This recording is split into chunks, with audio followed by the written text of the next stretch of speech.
तो हमारे यहाँ 600 रुपये जो है वो एक मज़दूर जो है उसकी मजदूरी होती है 500 रुपया 600 रुपया, तो वो एक महीने में कमाता है 15,000 रुपया अजान साहब, और 16,000 रुपया 17,000 रुपया। और आप बीटेक को, एमटेक को, बीबीए को, एमबीए को प्लेसमेंट दे रहे हैं 15,000 महीना, तो जो मजदूर है उसको पढ़ने की आवश्यकता क्या थी भाई। एट प्रेजेंट मैं समझता हूँ कि आज़ाद समाज पार्टी गेम में बहुत मजबूत है। धन्यवाद अजान साहब, और मुझे खुशी है आपसे बातचीत करके। आप यंग एनर्जेटिक जर्नलिस्ट हैं और आप भी काफ़ी लोकप्रिय हो रहे हैं। मैं दुआ करता हूँ अल्लाह से कि आप काफ़ी आगे जाएँ। देश वार्ता के जो दर्शक हैं उनका भी धन्यवाद, क्योंकि अगर चंद्रशेखर ये विश्वास दिलाने में कामयाब हो जाते हैं कि वो मुख्य मुकाबले में है मीरापुर सीट पर, तो ये एक ऐसी विधानसभा सीट है जो नगीना में यकीन दिलाया, यकीन, यस, गुड, मीरापुर में गुड, वेरी गुड, आपने great point you have adopted. मैं एक्सक्लूसिव बात की थी, एक्सक्लूसिव बात मैं बता रहा हूँ कि सभी राजनीतिक पार्टियों के पास में जो नेता जा रहे हैं वो गुर्जर को टिकट नहीं चाहते हैं। तो खैर थैंक्स टू सीएम यहाँ आए थे लगभग, अभी मीरापुर में बाई इलेक्शन है। मैं तो कहता हूँ कि अभी 6 महीने बाद फिर यहाँ बाई इलेक्शन हो जाए। जिस क्षेत्र की जनता को, अजान साहब, जिस क्षेत्र की जनता को, आज बहुत इंपॉर्टेंट बात बता रहा हूँ, जिस क्षेत्र की जनता को ऐसा लगता है कि उनके यहाँ विकास नहीं हो रहा है और वो दुर्भाग्यशाली हो गए हैं, उनको ये दुआ करनी चाहिए ईश्वर से, भगवान से, अल्लाह से, कि उनके यहाँ बार बार इलेक्शन हो। बड़ा महत्वपूर्ण सवाल क्या अजान, आपका सवाल था कि ये चंद्रशेखर आज़ाद जो हैं उनकी जो पार्टी आज़ाद समाज पार्टी, उसकी क्या संभावनाएँ हैं। तो मुझे लगता है कि अभी तक की स्थिति तो ये है कि फ्रंट सीट पर जो है वो चंद्रशेखर आज़ाद की पार्टी है। स्थिति में जब भारतीय जनता पार्टी यहाँ चुनाव नहीं लड़ रही है, अभी एक्सक्लूसिव बात मैं देश वार्ता को बता रहा हूँ कि ये लगभग तय हो चुका है कि भारतीय जनता पार्टी मीरापुर सीट नहीं लड़ रही है। देश वार्ता में आपका स्वागत है, मैं हूँ अजहान अंसारी। देश वार्ता के खास कार्यक्रम राजनीतिक वार्ता में आज हमारे साथ एक ऐसी शख्सियत मौजूद हैं जो उत्तर प्रदेश की राजनीति को बहुत अच्छे से समझते हैं और उत्तर प्रदेश की राजनीति की जो बारीकियां हैं उनको वो बेहद अच्छे से समझते हैं, और उनके विश्लेषण को अगर आप देखेंगे तो कहीं ना कहीं वो सटीक माने जाते हैं। जी हाँ, हमारे साथ हैं देश के लोकप्रिय पत्रकार और उत्तर प्रदेश की राजनीति को बेहद अच्छे से समझने वाले आस मोहम्मद कैफ। सर, आपका देश वार्ता में बहुत बहुत स्वागत है। बहुत धन्यवाद अजान साहब, और मुझे खुशी है आपसे बातचीत करके। आप यंग एनर्जेटिक जर्नलिस्ट हैं और आप भी काफ़ी लोकप्रिय हो रहे हैं। मैं दुआ करता हूँ अल्लाह से कि आप काफ़ी आगे जाएं। देश वार्ता के जो दर्शक हैं उनका भी धन्यवाद कि आप इस चर्चा के बीच मुझे सुन रहे हैं। जी आस मोहम्मद सर, जिस तरीके से अब चुनाव का माहौल है और आप जिस कॉन्स्टिट्यूएंसी में आप रहते हैं, जिस विधानसभा में रहते हैं, वहाँ उपचुनाव अब होने हैं। मीरापुर की हम बात कर रहे हैं, सर मीरापुर से ही है, तो क्या लग रहा है मीरापुर में किस तरीके के राजनीतिक समीकरण बन रहे हैं? क्या कुछ नया हो सकता है? और एक नई पार्टी आई है आज़ाद समाज पार्टी, वहाँ से चंद्रशेखर आज़ाद अभी नगीना से जीत कर आए हैं, बम्पर जीत उनकी हुई है। क्या लगता है मीरापुर में उनकी क्या स्थिति रहने वाली है?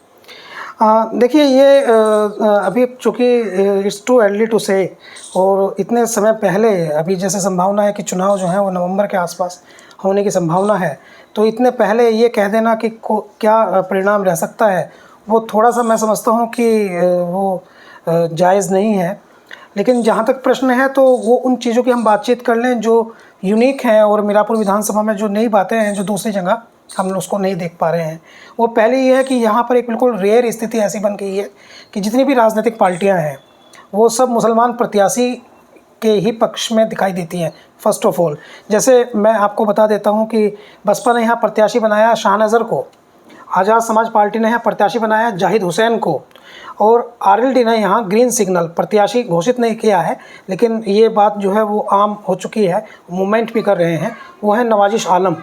और समाजवादी पार्टी ने यहाँ जिनको प्रत्याशी बनाने की बात कर रही है, जो सबसे आगे इस समय हैं, वो हैं कादिर राणा के पुत्र, यानी जो पूर्व सांसद कादिर राणा रहे हैं, विधायक भी रहे हैं, एमएलसी भी रहे हैं, तो उनके पुत्र को लेकर के यहाँ चर्चा है।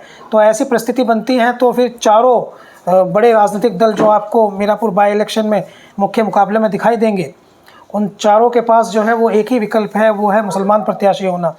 और मुसलमान प्रत्याशी भी इसलिए क्योंकि मीरापुर की जो समीकरण है, जो जाति का समीकरण है, उत्तर प्रदेश, बिहार, छत्तीसगढ़ और झारखंड, कुछ राज्य हमारे यहाँ ऐसे हैं जहाँ पर राजनीति करते समय जातियों का कैलकुलेशन बहुत इंपॉर्टेंट होता है। तो चूँकि वो इम्पोर्टेंट होता है तो यहाँ तो जाति का जो कैलकुलेशन है वो ये है कि लगभग 3.25 लाख वोटर हैं, और उन 3.25 लाख वोटर में से 1,40,000 वोटर मुसलमान हैं। तो ऐसी परिस्थिति में जब भारतीय जनता पार्टी यहाँ चुनाव नहीं लड़ रही है, अभी लगभग एक्सक्लूसिव बात मैं देश वार्ता को बता रहा हूँ कि ये लगभग तय हो चुका है कि भारतीय जनता पार्टी मीरापुर सीट नहीं लड़ रही है, और एक अंडरस्टूड हो चुका है, अंडरस्टैंडिंग बन चुकी है आरएलडी और भारतीय जनता पार्टी के बीच कि आरएलडी ही सीट पर चुनाव लड़ेगी। तो जब आरएलडी सीट पे चुनाव लड़ेगी तो आरएलडी जो है वो जिसको चाहेगी उसको चुनाव लड़ाएगी। और कुछ लोग सवाल करते हैं कि साहब ऐसी स्थिति में अगर मुसलमान प्रत्याशी आता है आरएलडी का तो क्या भारतीय जनता पार्टी के लोग जो हैं वो उस पर एग्रीकट होंगे? तो उसका एक उदाहरण है, संभल में अनुप्रिया पटेल ने अपना प्रत्याशी लड़ाया था, और अपना प्रत्याशी न केवल लड़ाया था बल्कि वो चुनाव जीत करके विधायक भी बन गया था बाई इलेक्शन में। तो इसलिए इस बात की संभावना है कि यहाँ मुसलमान प्रत्याशी दे दे आरएलडी। हालांकि ये अलग बात है कि आज़ाद समाज पार्टी के प्रत्याशी आने के बाद से और बहुजन समाज पार्टी के प्रत्याशी आने के बाद से समाजवादी पार्टी और आरएलडी दोनों पर दबाव है, और वो प्रत्याशी को मुसलमान ना दे इसको लेकर के वो असमंजस और ऊहा-पोह की स्थिति में है। तो बहुत अधिक संभावना है कि समाजवादी पार्टी यहाँ हिंदू पिछले वक्त से प्रत्याशी लेकर के आए, और आरएलडी जो है वो भी नवाज शरीफ आलम को चुनाव न लड़ाए। इस तरह की बातचीत भी हो रही है। आपने बड़ा महत्वपूर्ण सवाल किया आज़ाद। आपका सवाल था कि ये चंद्रशेखर आज़ाद जो हैं उनकी जो पार्टी आज़ाद समाज पार्टी उसकी क्या संभावनाएं हैं। तो मुझे लगता है कि अभी तक की स्थिति तो ये है कि फ्रंट सीट पर जो है वो चंद्रशेखर आज़ाद की पार्टी है। इसलिए वो चंद्रशेखर आज़ाद की पार्टी है क्योंकि एक तो उन्होंने प्रत्याशी समय से घोषित किया है, बहुत टाइम से उन्होंने प्रत्याशी घोषित कर दिया है। अभी 2.5 महीना बाद चुनाव है लेकिन उन्होंने अपना प्रत्याशी भेज दिया है। दूसरी बात, जो प्रत्याशी वो लेकर के आए हैं उस प्रत्याशी के अंदर एक क्वालिटी ये है कि वो प्रत्याशी जो है वो नया चेहरा है, और वो किसी प्रकार के विवाद से दूर है, वो साफ़ सुथरा है। एक्चुअली वो बिजनेसमैन है लेकिन उसका व्यवहार बहुत अच्छा है, शालीन व्यक्ति है वो। तो उसके चुनाव में आने के बाद से वो लोगों में, अभी ये क्या विधानसभा है, इसमें 60,000 मुसलमानों में झोजा बिरादरी है, और प्रत्याशी जो है वो झोजा बिरादरी का है। वो अंग्रेज़ी बोल लेता है, हिंदी बढ़िया बोल लेता है, उर्दू अच्छी बोल लेता है, पैंट शर्ट पहनता है, सलीके से बात करता है, तो लोगों को लगता है कि ये ठीक आदमी है, तो वो इम्प्रेस कर रहा है। और जिस प्रत्याशी को इससे पहले लाने की चर्चा थी कि आज़ाद समाज पार्टी ला सकती है शाहनवाज राणा, तो शाहनवाज राणा को लेकर बहुत सारी विवादित चीज़ें थी। तो एक तो वो उनका अपना एक इमेज बहुत 15-20 साल की राजनीति में उन्होंने बना ली है दबंग की, फिर नेगेटिव इमेज क्रिएट हो गई, मीडिया उनको नेगेटिव इमेज बनाता है। तो उनके चुनाव में ना आने की वजह से, प्रत्याशी साफ सुथरा लाने की वजह से भी आज़ाद समाज पार्टी को एज है। अभी तक की स्थिति में जब तक समाजवादी पार्टी अपना प्रत्याशी नहीं देती है और जब तक जो है वो आरएलडी अपना प्रत्याशी नहीं देती है, तो एट प्रेजेंट मैं समझता हूँ कि आज़ाद समाज पार्टी गेम में बहुत मजबूत है। अगर हम मीरापुर की राजनीति को समझें तो किस तरीके की राजनीति यहाँ पर होती है? हमने देखा आरएलडी से चंदन चौहान थे, वो बिजनौर से सांसद बन गए। उससे पहले भारतीय जनता पार्टी के यहाँ पर विधायक थे। तो किस तरीके की राजनीति हावी रहती है मीरापुर पे? ये बहुत अच्छा सवाल है अजान, और थैंक्स टू यू। बतौर एक जर्नलिस्ट भी मैं इस पर ज़रूर बात करना चाहूँगा, और एक मीरापुर विधानसभा का वोटर होने के नाते तो मेरी ये बात बहुत ही इंपॉर्टेंट हो जाती है कहनी भी। देखिए, अनफॉर्चुनेट मीरापुर विधानसभा जो है वो 2012 में पहली बार विधानसभा बनी थी। पहले मीरापुर जो था वो जानसठ विधानसभा का हिस्सा था, और जानसठ विधानसभा जो थी वो सुरक्षित विधानसभा थी। 2012 में पहली बार ये बनी, और उसके बाद जो है यहाँ पर 2012, 2017 और 2022 और आप ये जो चुनाव हुए हैं, अनफॉर्चुनेट यहाँ जो विधायक बनकर आए हैं, एक बार मौलाना जमील बने थे विधायक। तो जब मौलाना जमील 2012 में विधायक बने तो बसपा के टिकट पे तो वो चुनाव जीते थे, लेकिन अनफॉर्चुनेट उस समय सरकार बन गई उनके विरोधी पार्टी की, मतलब समाजवादी पार्टी की। तो समाजवादी पार्टी का विधायक नहीं हुआ, विधायक हुआ बसपा का हुआ।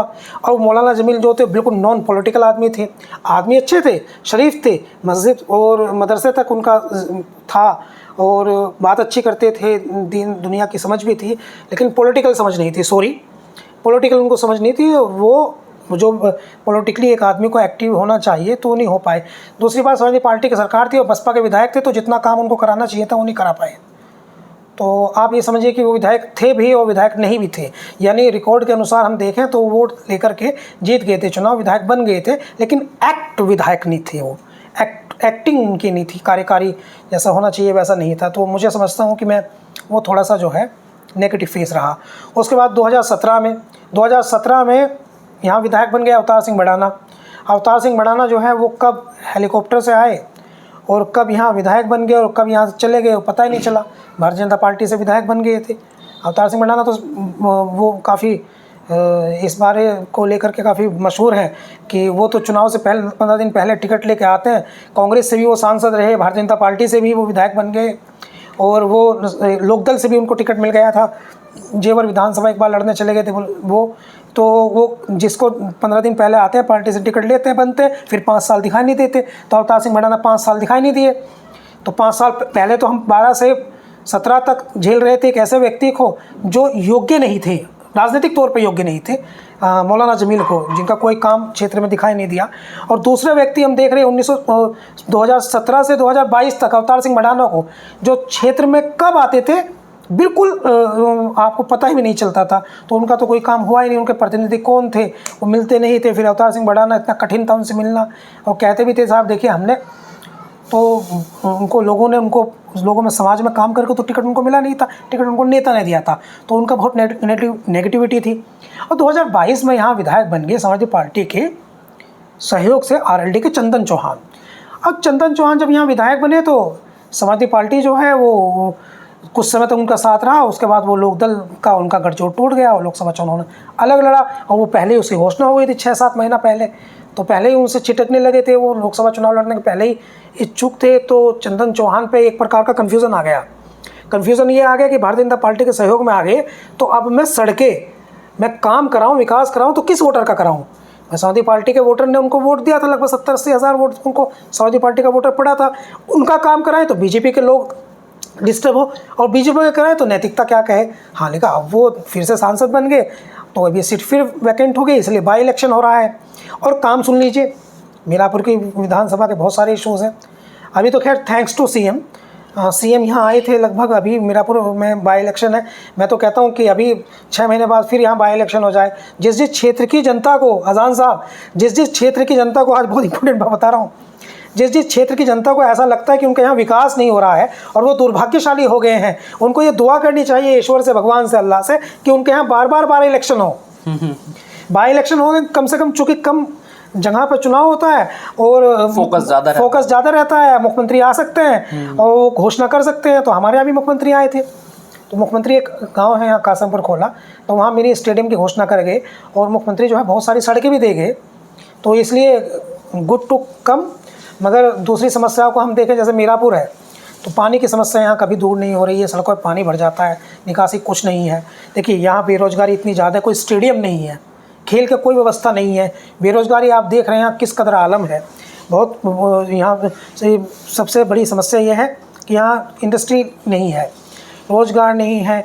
दूसरी बात यह है कि इंडस्ट्री नहीं है तो रोज़गार नहीं है, और दूसरी बात यह है कि पानी की निकासी का बहुत वो है यहाँ।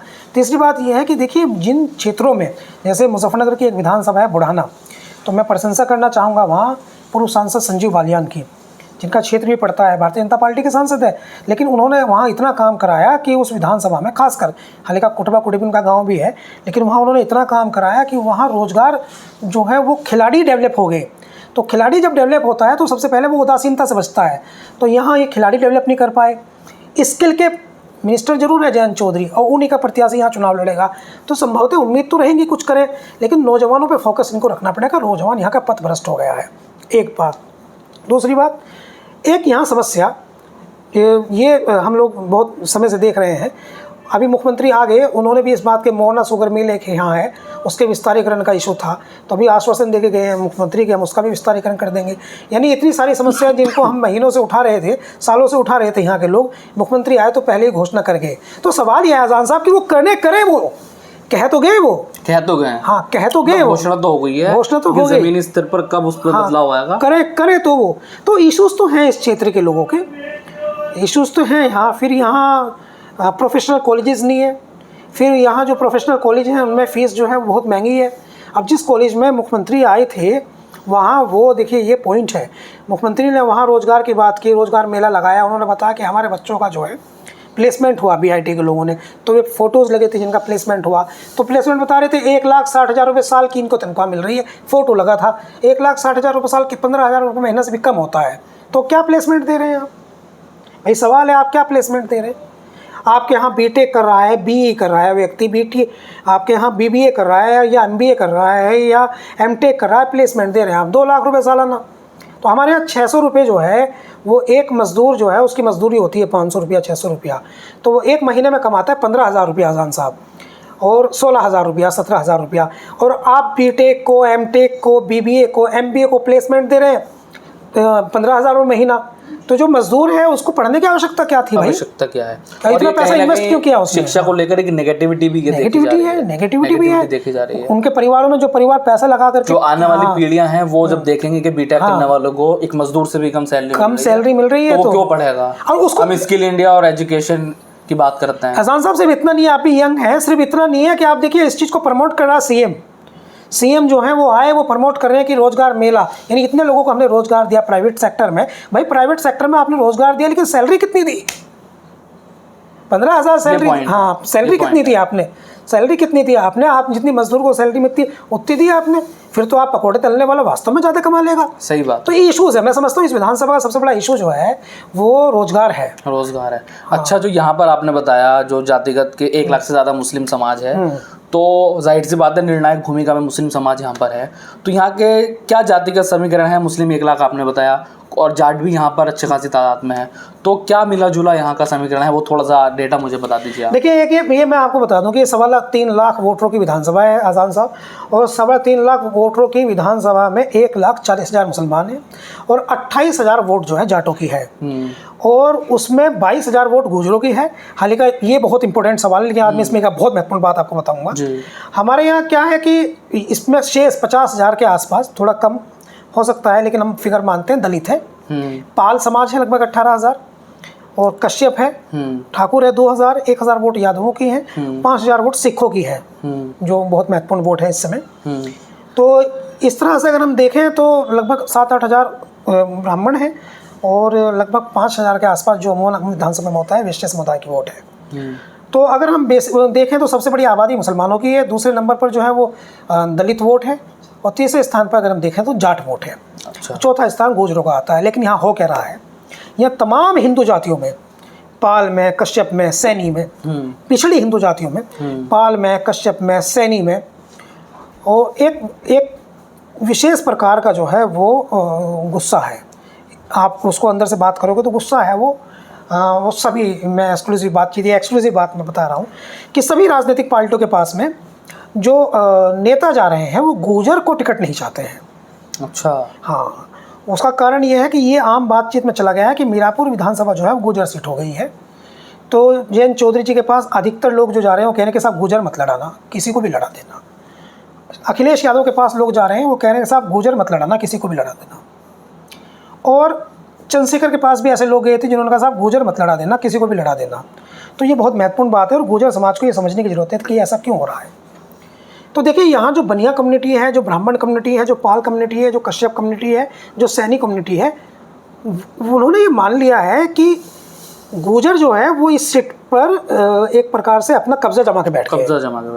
भाई प्रशांत चौधरी भाजपा से आते हैं, अवतार सिंह भड़ाना भाजपा से आते हैं, और चंदन सिंह चौहान आरएलडी से आते हैं, और समाजवादी पार्टी से अब मुखिया गुर्जर हैं, समाजवादी पार्टी से अब इलम सिंह गुर्जर हैं, समाजवादी पार्टी से अब आदर्श कुमार हैं।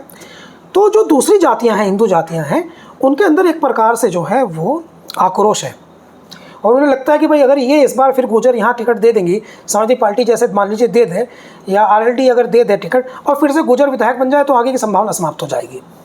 अच्छा, एक नाम चंदन सिंह चौहान की पत्नी यासिका चौहान का भी है। वो बहुत काबिल हैं, काफ़ी पढ़ी लिखी हैं, LLM हैं, सुप्रीम कोर्ट की वकील हैं, काफ़ी शिष्ट है, व्यवहारिक है। हालांकि चंदन सिंह चौहान इस बार कह रहे हैं कि भाई उनकी संभावना इस बार चुनाव लड़ने की नहीं है। तो चूँकि वो भी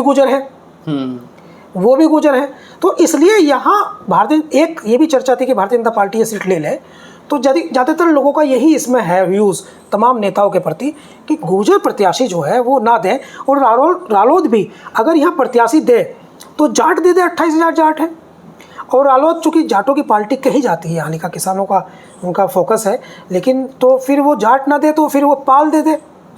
जैसे पाल को लेकर भी समाजवादी पार्टी में काफ़ी आवाज़ है।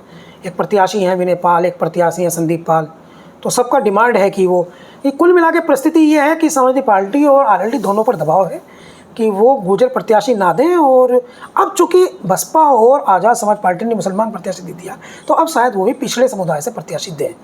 तो ऐसी स्थिति में उनकी कुछ संभावना बनेगी, नहीं तो फिर कोई संभावना चलिए, ये तो बात उपचुनाव की हो गई Okay. है। अगर हम बात करें उत्तर प्रदेश की राजनीति की 2027 को लेकर, जिस तरीके से हमने देखा लोकसभा चुनाव में जिस तरीके से भारतीय जनता पार्टी बैकफुट पर होती दिखाई दी और बात की गई 80 में से 80 हम लाएंगे, लेकिन उल्टा उसका हुआ। समाजवादी पार्टी तीसरे नंबर की पार्टी बनी, उनके इतने ज़्यादा सांसद आए।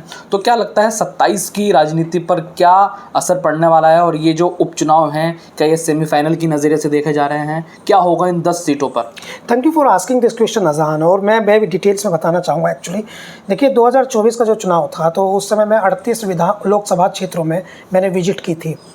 और हैप्पी टू शेयर इट कि मैं वो जर्नलिस्ट था जिसने ये बताया था कि 40+ इंडिया गठबंधन जो है वो जीतने जा रहा है। और मैं कारण के साथ बताता था, लॉजिक देता था कि क्यों, कि भाई ये स्थिति है और इसलिए जो है वो इस बार भारतीय जनता पार्टी जो है उनको डेंट लगेगा, इंडिया गठबंधन को बहुत बड़ा डेंट लगेगा। यूपी में लोग मेरी खिल्ली भी उड़ाते थे, मजाक भी उड़ाते थे, ट्रोल भी करते थे, लेकिन बड़ा ईश्वर का करम रहा, अल्लाह की बड़ी इनायत रही कि मेरे जो एनालिसिस थे, मेरे जो आंकड़े थे वो बिल्कुल ठीक रहे। देखिए, ये समझने की आवश्यकता है कि 2027 में किस प्रकार का रिजल्ट आएगा। फॉर्चुनेटली अभी जो दिखाई दे रहा है वो लग रहा है कि देखिए विपक्ष का एक वोट बैंक था, विपक्ष का एक वोट बैंक है और विपक्ष के उस वोट बैंक को एक नेता चुनना होता है, वो अब इधर उधर भागता नहीं है, उस नेता के पीछे लग जाता है। 2024 के चुनाव में उसने नेता मान लिया था राहुल गांधी को, इंडिया गठबंधन को। तो विपक्ष का जितना वोट बैंक था उसने फोकस करके ना बढ़ते हुए, वो जिसमें नौजवान था, खासकर युवा सबसे पहले नाराज़ हुआ था। युवा इसलिए नाराज़ हुआ था, एक्चुअली ये आज मैं बता रहा हूँ कि 2027 में भी काम करेगा। युवा इसलिए नाराज़ हुआ था कि 2014 में जब नरेंद्र मोदी जी भारत के प्रधानमंत्री बनने वाले थे तो इतना बड़ा आभा मंडल, व्हाट्सअप का उस समय उरूज था, व्हाट्सअप से फेसबुक से इतना बड़ा आभा मंडल बना था, बहुत बड़ा ओरा बना था कि नरेंद्र मोदी आएंगे और 60 साल में कांग्रेस ने देश को बहुत पीछे पहुंचा दिया है, नरेंद्र मोदी आएंगे और अब तक जितनी गलतियां हुई हैं उन सब गलतियों को नरेंद्र मोदी खत्म कर देंगे। हमको वास्तव में हम धरातल में चले गए, बहुत ज़्यादा देश हमारा पीछे हो गया। अमेरिका जो है वो हम अमेरिका से भी आगे हो सकते थे और नेतृत्व तो कांग्रेस पे था। तो इतना मीडिया ने और लोगों ने, सोशल मीडिया ने इतना भौकाल, इतना हवा बना दी थी कि पता नहीं क्या हो जाएगा। तो लोगों को लगा उम्मीद है, खासकर नौजवानों को लगा, जो पहली बार वोट करना आया था उस नौजवान को लगा कि नरेंद्र मोदी उम्मीद है, चेंज करके देखते हैं। फिर 15 लाख की थ्योरी थी, कहीं चेंज करके देखते हैं। तो नौजवान 2014 में जो फर्स्ट टाइम वोटर था, एक तरफा वोट नरेंद्र मोदी जी को दिया, एक तरफा वोट महिलाओं ने नरेंद्र मोदी जी को दिया, इनको प्रधानमंत्री बन गए। 2019 में जब ये फिर से प्रधानमंत्री बने तो उस समय जो है नौजवानों को पता चल गया था, वो नौजवान जो 18 साल का था 2014 में, 2019 में वो हो गया था 23 का और नौकरी उसे मिली नहीं थी। तो वो नौकरी तो मिली नहीं थी, लेकिन पुलवामा कांड हो गया 2019 में और उनको लगा कि एक ऐसा व्यक्ति है, ये एक ऐसा प्रधानमंत्री हमने चुन लिया है जो पाकिस्तान को घर में घुस के मारता है। और राष्ट्रवाद पर देश एकजुट एकदम हो गया पाकिस्तान वाली बात पर, और देश ने एक बार फिर उन्होंने कि चलो नौकरी तो यार आज नहीं तो कल लग जाएगी, काम बढ़िया कराया प्रधानमंत्री, देश नहीं बचेगा तो नौकरी का क्या करेंगे, तो इनको दे दो वोट। एक बार फिर इनको वोट दे दिया, पहले से भी ज़्यादा वोट दिया। 2024 में वो नौजवान जो 2014 में 18 का था वो 28 का हो गया। अब नौकरी उसकी लग नहीं सकती, नौकरी उसकी लग नहीं सकती। अब वो बेइंतहा निराशा में आ गया, फ्रस्ट्रेट हो गया। कह रहे साहब 14 में हमको उम्मीद में आए थे तो वो नहीं दिया इन्होंने, अब 19 में हमने जो है हमने देशभक्ति में जाकर इनको वोट कर दिया, अब वो नहीं हमको लग रही। अब वो 2024 में इनके खिलाफ पड़ गया वोट, क्योंकि उत्तर प्रदेश बड़ा राज्य है, 2 करोड़ नौकरियां रोज देने की बात थी सालाना, मिली नहीं तो वो इनके खिलाफ पड़ गया। अब ये स्थिति अब 2027 में है। 2027 में उत्तर प्रदेश में विपक्ष का जो वोटर है बड़ा माइंड सेट है। 2027 में उसको चुनना है अखिलेश यादव, 2024 में उसको चुनना था राहुल गांधी। तो विपक्ष का जो वोट बैंक है वो एक तरफा जाकर के अखिलेश यादव को वोट करने की कोशिश करेगा। और ऐसे स्थिति में बहुत अधिक संभावना है जो गलतियां 2022 में अखिलेश यादव से हुई, वो गलतियां अगर वो ना करें तो वे गलतियां भी, उन पर भी डिस्कस किया जा सकता है। तो निश्चित तौर पे अखिलेश यादव जो हैं वो 2027 जीत सकते हैं। अच्छा, एक सवाल मैं से लेना चाहूँगा।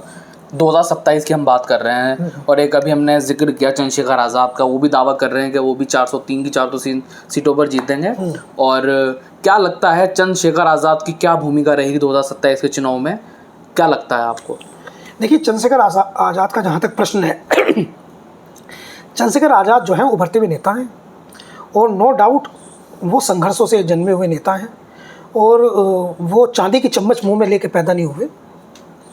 मैं उनके संघर्ष के बारे में जानता हूँ और उनका जो संघर्ष है वो इस लेवल का संघर्ष है कि जब चंद्रशेखर आज़ाद ने अपनी भीम आर्मी बनाई थी तो उस समय उनकी पहली रिपोर्ट मैंने की थी जो कहीं पब्लिश हुई थी सहारनपुर में, और 8 साल से मैंने उनको फोकसली क्लोजली उनको मॉनिटर किया है, उनकी एक एक एक्टिविटी को देखा है। चंद्रशेखर आज़ाद में बहुत ज़्यादा पोटेंशियल है, वो बहुजनों के नेता बनते जा रहे हैं, लगातार बढ़ते जा रहे हैं, और 2027 में चंद्रशेखर आज़ाद निश्चित तौर पे मेरा ये मानना है कि उनकी एक बहुत महत्वपूर्ण भूमिका रहेगी। और जैसे राजनीतिक दूसरे दल होते हैं, मैं चौंकाने वाली बात आपको बता रहा हूँ, मेरा ये मानना है कि आरएलडी से बड़ी पार्टी चंद्रशेखर आज़ाद की आज़ाद समाज पार्टी 2027 में बनेगी। आरएलडी से बड़ी पार्टी, ये बड़ी बात है। क्या बसपा से बड़ी नहीं बन सकती? बसपा से बड़ी तो आरएलडी भी बनेगी। अच्छा, यानी अगर हम Exclusive बात बता रहा हूँ। 27 में बसपा और असपा यानी बहुजन समाज पार्टी और आज़ाद समाज पार्टी का कंपैरिजन अगर करें तो 2027 में कहाँ आप देखते हैं? तीसरे नंबर की पार्टी आज़ाद समाज पार्टी को। आज़ाद समाज पार्टी को तीसरे नंबर की पार्टी देखता हूँ। ये एक्सक्लूसिव है, इसे सुनने वाले जो हैं वो कुछ लोग जो हैं वो बहुत ज़्यादा खुश भी हो सकते हैं जो समर्थक हैं, और कुछ लोग जो हैं इस बात को लेकर के थोड़ा सा नाराज़ भी हो सकते हैं, लेकिन मैं बहुत एक्सक्लूसिव बात बता रहा हूँ, और वो ये है कि 2027 के चुनाव में एक नंबर पार्टी मेरे हिसाब से, जैसा मुझे हाल फिलहाल दिखाई दे रहा है, तो समाजवादी पार्टी होगी, number 2 party Bharatiya Janata party होगी, और नंबर 3 पार्टी जो है वो आज़ाद समाज पार्टी होगी, तीसरे नंबर की पार्टी होगी। तो मतलब कहने का सीधा मतलब ये है कि मायावती को नहीं, तीसरे नंबर की पार्टी सीटों के लिहाज से मैं कह रहा हूँ। सीटों के लिहाज से? हाँ, वोटों के लिहाज से तीसरे नंबर की पार्टी बसपा ही होगी। हाँ। नहीं, 27 में वोटों के लिहाज से तो बसपा रहेगी, लेकिन सीटों के हिसाब से आज़ाद समाज पार्टी। हाँ, जैसे अभी आप देखिए, मैं कहता था पहले कि भाई आज़ाद समाज पार्टी जो है वो बसपा से बड़ी पार्टी बन जाएगी, तो लोग कहते थे कि कैसे वोटों के गणित के हिसाब से, तो मैं कहता था नहीं, क्योंकि बसपा का तो 0 सांसद होगा, लेकिन आज़ाद समाज पार्टी का 1 सांसद होगा। आज भी वही पैटर्न जो है वो 27 में जाके 27 में यही पैटर्न काम। चलिए, अब बात हो गई, अब मैं थोड़ा सा केंद्र सरकार पे अगर आऊँ तो 400 पार की बात कही गई थी, और तोड़ मरोड़ वाली सरकार इस वक्त चल रही है, बहुमत बीजेपी के पास नहीं है। क्योंकि आप एक राजनीतिक विश्लेषक भी हैं, तो क्या लगता है ये सरकार 5 साल चल पाएगी, या इस बीच में कुछ खेल हो सकता है, कुछ फेरबदल हो सकता है? देखिए, मेरा ये मानना है कि एक शेर है कि सीखना है तो चेहरे पढ़ने का हुनर सीख, और हर चेहरे पर लिखा है किताबों से ज़्यादा। मीर तकी मीर साहब का ये शेर है, बहुत बड़े शायर हुए हैं वर्ल्ड के, भारत में दुनिया में उनका बड़ा नाम है। तो पिछली जब से ये सरकार आई है तब से मुझे नरेंद्र मोदी जी के चेहरे पर, देश के प्रधानमंत्री जो हैं उनके चेहरे पर वो बात दिखाई नहीं दे रही है जो पहले 2 टेन्योर में थी। और वो जो हैं उनको लगता है ये बात कि 240 सीटें जो भारतीय जनता पार्टी की आई हैं वो किसी और पर डिपेंडेंट है। और ये जो आपको दिखाई देता है कि कभी योगी जी को लेकर के कोई बात, अमित शाह जी को लेकर के कोई बात, मोदी जी को लेकर के कोई बात, तो एज ए पॉलिटिकल एनालिसिस मुझे डाउट है। 2027 के बाद 2 राज्य हैं, एक गुजरात, एक बिहार, एक उत्तर प्रदेश। अच्छा, उत्तर प्रदेश। एक उत्तर प्रदेश, और बिहार में तो लोग ये भी संभावना जता रहे हैं कि कहीं वो फिर आरजेडी और जेडीयू मिलकर चुनाव मिलकर न लड़े। चर्चा चल रही है। लेकिन मैं यहाँ से जो बात आपको कह रहा हूँ वो मैं ये बात कह रहा हूँ बहुत इंपॉर्टेंट, कि गुजरात जैसे ही हारेगी बीजेपी और उत्तर प्रदेश जैसे ही हारेगी बीजेपी, राजनीति में कुछ भी संभव है, इसकी बहुत संभावना है।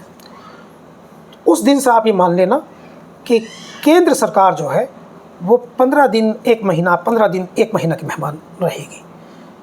गुजरात पे फोकस है। राहुल गांधी, एक चर्चा की बातचीत है, मतलब ऑफ द रिकॉर्ड बातचीत है, कहीं मीडिया में नहीं आई। राहुल गांधी जो है वो बहुत फोकस कर रहे हैं गुजरात पर, और मुझे किसी ने बताया, किसी राहुल गांधी के करीबी सूत्रों ने, कि वो ये चाहते हैं राहुल गांधी कि देश में सरकार बदलने से पहले, दिल्ली की गद्दी पर बैठने से पहले गुजरात को ज़रूर वो जीत ले और उत्तर प्रदेश को वो जीत ले।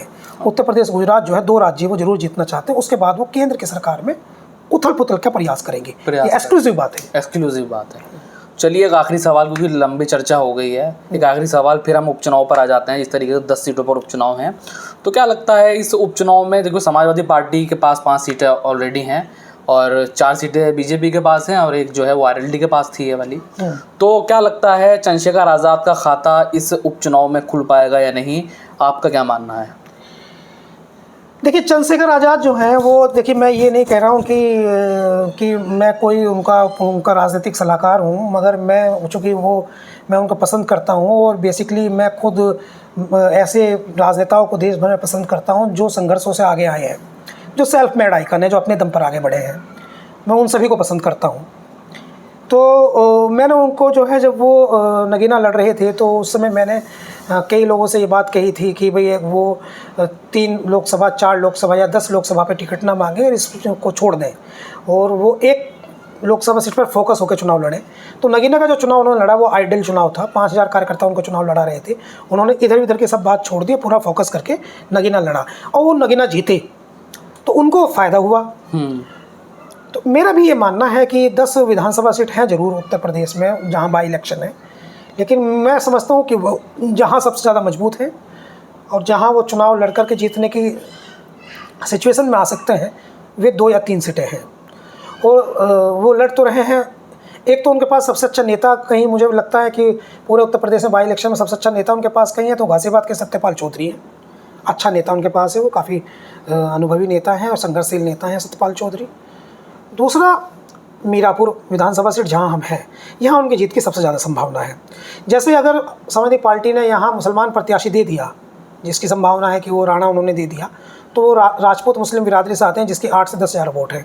और चंद्रशेखर ने जो प्रत्याशी दिया है वो झोजा मुस्लिम बिरादरी का है, उसकी 60,000 वोट है। तो उनके जीतने की संभावना बढ़ जाएंगी चंद्रशेखर की। और अगर यहाँ पर लोकदल ने नवाज़िश आलम को प्रत्याशी दिया, तो नवाज़िश आलम जो हैं वो अपर कास्ट शेख सैयद मुस्लिम बिरादरी है, उससे आते हैं, जिनका एक ही गांव है सीकरी, जिनमें 1,500 वोट हैं।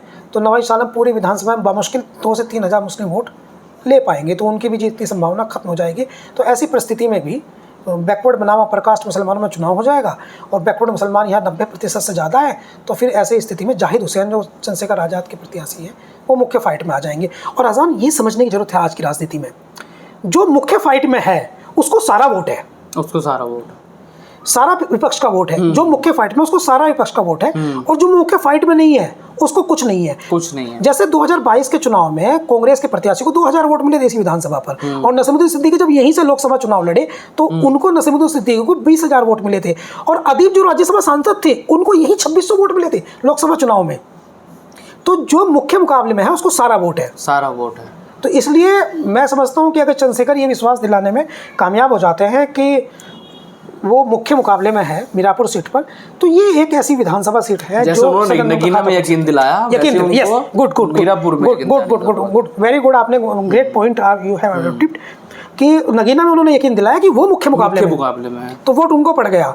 तो ये और राजनीतिक पार्टियों के लिए भी सलाह है जो विपक्ष की राजनीति कर रही है कि पहले उनको ये विश्वास दिलाना है कि वो मुख्य मुकाबले में है। अगर ये मैसेज चला जाता है कि वो मुख्य मुकाबले में है तो फिर आप बिल्कुल तय मानिए कि विपक्ष का सारा वोट उधर ट्रांसफर हो जाता है, ट्रांसफर हो जाएगा जी। तो बहुत बहुत शुक्रिया, एक लंबी चर्चा हुई, आपने मीरापुर के बारे में बताया, आपने उत्तर प्रदेश की राजनीति के बारे में बताया, केंद्र की राजनीति भी आपने बताया और खुलकर अपनी बात रखी और जो देख रहे हैं हमारे व्यूअर्स उनको अच्छे से समझ आया होगा कि आखिर मीरापुर के मुद्दे क्या हैं और किस तरीके की राजनीति यहाँ पर होती है। और मैं आज मोहम्मद कैफ जो सन है इनके बारे में थोड़ा बताना चाहूँगा। एक लंबा इनका अनुभव है और जो एनालिसिस ये देते हैं लगभग सटीक ऐसा होते हैं। और पश्चिम उत्तर प्रदेश में अभी तक के जो भी एनालिसिस मैंने इनके पढ़े हैं लगभग ऐसा ही हुआ है। अभी जो चर्चा हुई थी इस पर भी आप 2027 पर नज़र डालेंगे तो कुछ ना कुछ आपको वहाँ पर पता चलेगा कि सर ने क्या कहा था।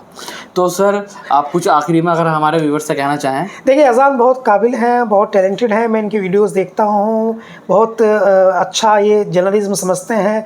आजकल जो यूट्यूब पर वीडियोस करते हैं फॉर्चुनेटली उनमें बहुत काबिल पत्रकार भी हैं, बहुत काबिल लोग हैं। ऐसा नहीं है कि मैन स्ट्रीम मीडिया में एक काबिल जर्नलिस्ट हैं, तो अजान एक ऐसे जर्नलिस्ट हैं जो बहुत काबिल पत्रकार हैं और यूट्यूब पर एक अच्छे पत्रकार हैं, एनर्जेटिक हैं, युवा हैं, बढ़िया समझ रखते हैं राजनीतिक। और इनका चैनल जो है देशवार्ता, मैं आपसे अनुरोध करूँगा कि इनके चैनल को आप लाइक भी कर दीजिए और सब्सक्राइब भी कर दीजिए और शेयर भी कर दीजिए। बहुत धन्यवाद आपका, शुक्रिया। फिलहाल देशवार्ता के खास कार्यक्रम राजनीतिक वार्ता में इतना ही, फिर मिलेंगे किसी और शख्सियत के साथ। फिलहाल अजान अंसारी को दीजिए इजाज़त। जय हिंद, जय भारत।